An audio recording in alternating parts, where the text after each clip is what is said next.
सफल नै हुन नदिने अडानमा रहेको विपक्षी गठबन्धन लचिलो बनेपछि संविधान संशोधन विधेयक सम्बन्धी प्रक्रिया अगाडि बढ्यो। संशोधन प्रस्ताव दर्ता गराउन आइतबारसम्मको समय सीमा। काठमाडौँ उपत्यकाको जग्गा खरिद बिक्रीमा मालपोतका कर्मचारी र कारोबारी बीच करोडौं रुपियाँको लेनदेन हुने गरेको तथ्य भेटियो। 80 भन्दा बढी कर्मचारीमाथि कारवाही गर्न अख्तियारलाई अनुरोध। प्रधानमन्त्री र सहकारी तथा गरिबी निवारण मन्त्री बीचको मतभेदका कारण गरिबी परिचय पत्र वितरण कार्य अन्योलमा। स्वरोजगार कार्यक्रमका लागि छुट्याइएको रकममा व्यापक हिनामिना। आइएसको नियन्त्रणमा रहेको मसुल विमानस्थल फिर्ता लिन इराकी सेना सफल। र बंगलादेशमा जारी शेख कमल अन्तर्राष्ट्रिय फुटबलमा आज मनाङ मर्स्याङदीले स्थानीय अवहानी क्लबसँग प्रतिस्पर्धा गर्दै सेमिफाइनल प्रवेशका लागि मनाङलाई जित्नै पर्ने दबाव। नमस्कार, कान्ति मिठाईबाट साथी प्रकाश अनि तेजेन्द्रको समाचार अब विस्तारमा। आज महाशिवरात्रि पशुपतिनाथ लगायत मुलुकभरको शिवालयमा बिहानैबाट भक्तजनको घुइँचो लागेको छ।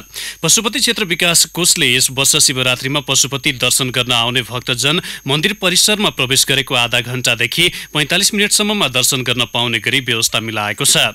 कोषका सदस्य सचिव डाक्टर गोविन्द टण्डनले गत वर्षको भन्दा छिटो दर्शन गर्न पाउने व्यवस्था गरेको र 45 मिनटसम्ममा दर्शनको व्यवस्था मिलाउने लक्ष्य लिएको बताउनुभयो। सर्वसाधारणलाई सुविधा होस् भनेर यसपटकदेखि कोषले विशेष पास र मूल समारोह समिति पनि हटाएको छ।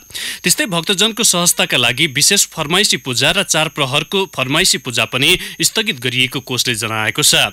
कोषले गत वर्ष विशेष पास वितरणबाट करिब 35 लाख रुपैयाँ सङ्कलन गरेको थियो। कोषले महाशिवरात्रि पर्व सञ्चालनका लागि यस वर्ष 40 लाख र गुटी संस्थानले करिब 24 लाख रुपैयाँ विनियोजन गरेको जनाएको छ। महाशिवरात्रि पर्वका लागि आवश्यक रकम तथा पूजाआजाका लागि सम्पूर्ण तयारी पूरा भएको कोषले जनाएको छ। शिवरात्रि पर्वलाई सहज तथा सुरक्षित बनाउन 4000 नेपाल प्रहरी, 2500 सशस्त्र प्रहरी र राष्ट्रिय अनुसन्धानका सिभिल सुरक्षाकर्मी खटाइएको छ। शिवरात्रिका अवसरमा आज 13 लाख भक्तजनले पशुपति मन्दिर दर्शन तथा पूजाआजा गर्ने अपेक्षा गरेको कोषले जनाएको छ। कोषका अनुसार शिवरात्रिका लागि 5000 साधु सन्त काठमाडौँ आइपुगेका छन्। संस्थानको तर्फबाट पशुपतिनाथ मन्दिर परिसर, राम मन्दिर, मृगस्थली, गोरखनाथ, भस्मेश्वर र निर्मल अखडा लगायतका क्षेत्रमा आवश्यक सामग्री व्यवस्था गरिसकिएको गुठी संस्थान पशुपति शाखा प्रमुख खिमा ओलीले जानकारी दिनुभयो। महाशिवरात्रि अवधिभर साधु सन्त, महात्मा, सन्यासीहरूले धुनी बाल्न 38,000 किलो दाउरा गुठी संस्थानले व्यवस्था गरेको उहाँले बताउनुभयो। यसैबीच शिवरात्रिको अवसरमा रेडियो कान्तिपुरले आज दिनभर पाशुपत क्षेत्रबाट प्रत्यक्ष प्रसारण गर्दैछ। व्यवस्थापिका संसदको बहुमतले संविधान दोस्रो संशोधन विधेयकलाई हिजो सैद्धान्तिक रूपमा स्वीकृत गरेको छ। राष्ट्रिय हित र संविधान विपरीतको विधेयक सदनमा छलफल गर्न नदिने अडानबाट एमाले नेतृत्वको प्रतिपक्षी गठबन्धन लचिलो भएपछि संसदमा सो विधेयकमाथि विचार गरियोस् भन्ने संक्षिप्त छलफल भएको हो। विधेयकमाथि विचार गरियोस् भन्ने प्रस्ताव निर्णयार्थ प्रस्तुत हुँदा एमाले सहितका प्रतिपक्षी 8 दलका सांसदहरू मौन बसेका थिए। प्रतिपक्षी 9 दलीय गठबन्धनको एक घटक नेमक किपाका सांसदहरूले भने विधेयक अघि बढाउने प्रक्रियाको विरोधमा नाराबाजी गरेका थिए। संसदको बहुमतले सैद्धान्तिक रूपमा स्वीकृत गरेको विधेयकमाथि सांसदहरूले आइतबार साँझसम्म संशोधन प्रस्ताव दर्ता गराउने समय पाएका छन्। सांसदहरूले राख्ने संशोधन प्रस्ताव सहित विधेयकमाथिको दफावार छलफल सदनको पूर्ण बैठक वा सभामुखले गठन गर्ने विशेष समितिमा हुनेछ। संविधान र संसदको नियमावली अनुसार संविधान संशोधन विधेयकमाथि विचार गरियोस् भन्ने प्रस्ताव पारित गर्न संसदको साधारण बहुमत पर्याप्त हुन्छ भने विधेयक नै पारित गरी संविधान संशोधन हुन संसदको कुल सदस्य संख्या 594 को 2/3 अर्थात् 396 आवश्यक पर्छ। सदनमा 1/3 भन्दा बढी हिस्सा ओगटेको 9 दलीय प्रतिपक्षी गठबन्धनले संविधान संशोधन विधेयक पारित गर्न भने नदिने अडान दोहोर्याएको छ। स्थानीय तहको निर्वाचन घोषणापछि दलहरूबीच विवाद बढाउने र जनतालाई विभाजित गर्ने गलत मनसायले सरकारले विधेयक अघि बढाउन खोजेको आशंका गर्दै एमाले संसदीय दलका उपनेता सुभाष चन्द्र नेमाङले सकारात्मक हस्तक्षेपका लागि प्रतिपक्षी गठबन्धनले संशोधन विधेयकमाथिको छलफल 1 दिनका लागि मात्रै अवरोध नगर्ने निर्णय गरेको बताउनुभयो। प्रतिपक्षी गठबन्धनका दलहरूले विरोध स्वरूप मौन बसेपछि सत्तारूढ कांग्रेस, माओवादी केन्द्र र मधेस केन्द्रित दलका सीमित सांसदहरूले मात्रै संशोधन विधेयकमाथिको सैद्धान्तिक छलफलमा भाग लिएका थिए। त्यसक्रममा कांग्रेसका सुरेन्द्र चौधरी, तमलोपाका शर्मिलनाथ शुक्ला, माओवादी केन्द्रका उमेश यादव लगायतका सांसदले मधेसको असन्तुष्टि सम्बोधनका लागि संशोधन विधेयक पारित गर्नुपर्ने धारणा राखेका थिए। मुलुकमै सबैभन्दा धेरै र महँगोमा जग्गा खरिद बिक्री हुने राजधानी उपत्यकामा मालपोतका कर्मचारी र कारोबारीको मिलोमतोमा रजिस्ट्रेसन पास गर्दा करोडौं पुँजीगत लाभकर छलेर भ्रष्टाचार गर्ने गरेको पाइएको छ।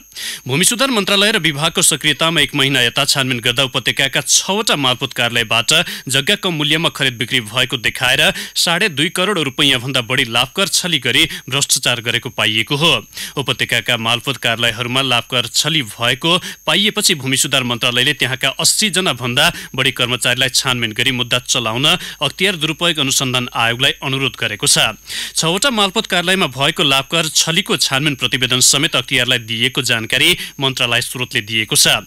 उपत्यकाका दिल्ली बजार, चाबहिल, कलङ्की, साखु लगायत ललितपुर र भक्तपुर मालपोत कार्यालयका प्रमुख सहित कर्मचारीमाथि भ्रष्टाचारमा छानबिन गरी कारबाही गर्न अनुरोध गरिएको जानकारी मन्त्रालय स्रोतले दिएको छ।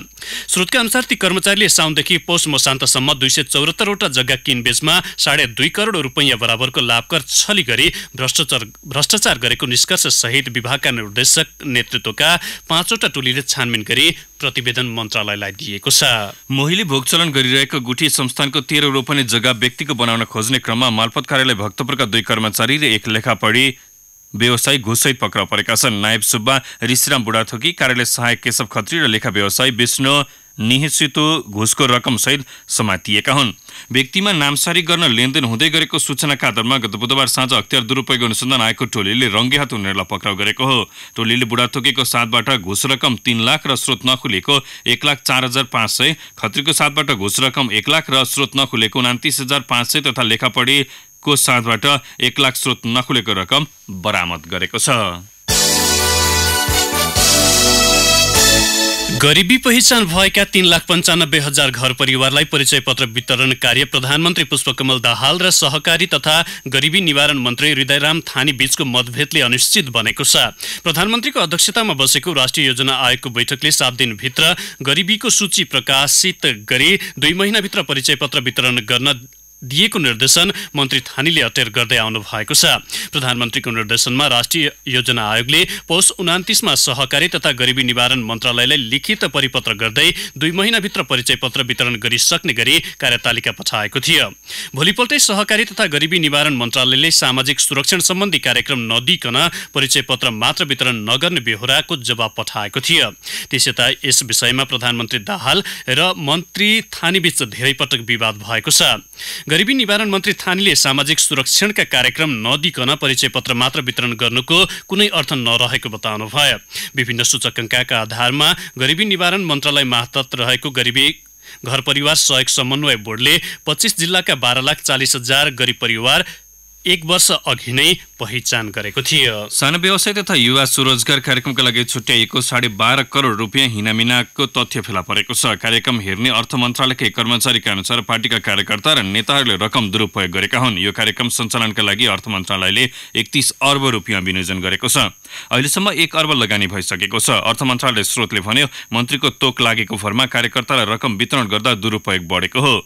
मन्त्रालय स्रोतका अनुसार हाम्रो सगरमाथा बहुउद्देश्य सहकारी संस्था, मधुवन बचत तथा ऋण सहकारी संस्था, हिमालयन फाइनान्स लिमिटेड, नेपाल केन्द्रीय जडीबुटी सहकारी संस्था र मजदुर शहीद स्मृति उपभोक्ता सहकारी संस्था मार्फत सञ्चालित 12 करोड 63,53,974 रुपियाँ इनामिना भएको हो। कार्यक्रम अन्तर्गत बेरोजगार युवालाई विभिन्न सहकारी संस्था मार्फत व्यवसाय गर्नका लागि ऋण दिइन्छ। यसबाहेक कार्यक्रमको 20 करोड रुपियाँ भन्दा बढी फर्सियोट हुन सकेको छैन। कान्तिपुर डायरीमा अब ब्रेकको पालो। कान्तिपुर डायरीमा अब बाँकी प्रसङ्ग। संयुक्त अरब इमिरेट्स युएका लागि राजदूत सिफारिस भएकी आशा लामाको मेन पावर कम्पनीले ठगेको भन्दै वैदेशिक रोजगार विभागमा 23वटा उजुरी परेको भेटिएको छ। सबैभन्दा बढी युएबाट फर्केका कामदारले नै मुद्दा हालेका छन्। मेन पावर कम्पनीले प्रति व्यक्ति 20,000 देखि 7 लाख रुपैयाँसम्म ठगी गरेको पीडितको भनाइ छ। लामाको मेन पावर कम्पनी जब ट्र्याक रिक्रुटिङबाट युए, साउदी अरेबिया र कुवेत पुगेर फर्किएका कामदारले सम्झौता अनुसारको काम, तलब र सेवा सुविधा नदिएको उजुरीमा उल्लेख गरेका छन्। उजुरी गर्नेमा महिला कामदार समेत छन्। मोरङमा जन्मिएर काठमाडौँबाट नागरिकता बनाएकी 52 वर्षीय लामालाई नेपाली कांग्रेसले आफ्नो कोटामा राजदूत सिफारिस गरेको हो। पीडितहरूले जबरजस्ती राहदानी लिएको, ठगी गरेको भन्दै म्यान पावर कम्पनीलाई कारबाही गरी क्षतिपूर्ति रकम दिलाइदिन विभाग समक्ष उजुरी गरेका छन्।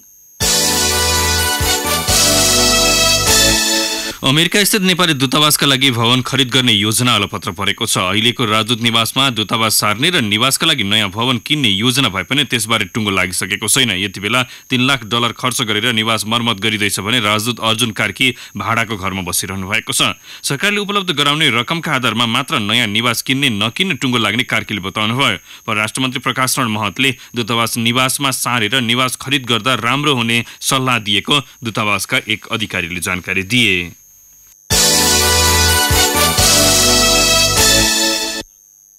संघीय समाजवादी फोरम र नयाँ शक्ति पार्टीले वैशाख 31 का लागि निर्धारित स्थानीय तहको चुनाव स्थगित गर्न माग गरेका छन्। संविधान संशोधन नगरी हुने चुनावले मुलुकको समस्या समाधान नगर्ने भन्दै उनीहरूले चुनाव विरुद्ध आन्दोलनमा उत्रन आह्वान समेत गरेका छन्। फोरम अध्यक्ष उपेन्द्र यादव र नयाँ शक्तिका संयोजक डाक्टर बाबुराम भट्टराईले हिजो संयुक्त वक्तव्य जारी गर्दै पहिले संघ र प्रदेशको चुनाव हुनुपर्ने जिकिर गर्नुभएको हो। यसैबीच पार्टी संयोजक भट्टराईले चुनाव स्थगित गर्नुपर्ने माग राख्दै संघीय समाजवादी फोरम अध्यक्षसँग संयुक्त वक्तव्य जारी गरे लगत्तै नयाँ शक्तिमा विवाद भएको छ। पार्टी केन्द्रीय परिषदका 9 सदस्यले संयुक्त विज्ञप्ति जारी गर्दै संयोजक भट्टराईको कदमको विरोध गरेका हुन्। सिंहदरबार भित्रका सरकारी निकायमा सेवा दिएपछि रकम भुक्तानीका लागि झन्झटिलो प्रक्रिया हटेको छ। निजी कम्पनी, फर्म र वा संस्था लगायत सेवा दिनेले रकम भुक्तानीका लागि अब हैरानी बेहोर्न नपर्ने भएको हो।